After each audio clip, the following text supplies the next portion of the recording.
तो भाई यह है वो वायरल की चेन जो कि एकदम ट्रेंडी और स्टाइलिश है। तो इस की चेन को यूज करने से पहले इसके अंदर ये दो लॉक मिलते हैं, इनको निकाल देना है।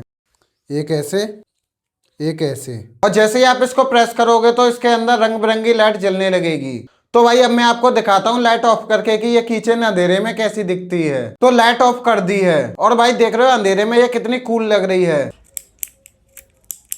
और इसमें एक और मोड आता है जिसमें आप इसको अगर लॉन्ग प्रेस करोगे तो इसमें एक साथ रंग बिरंगी लाइट जलेंगी। तो अगर आपको भी इस कीचेन की लिंक चाहिए तो मुझे फॉलो करके कमेंट कर देना कि लिंक आपके डीएम में आ जाएगी।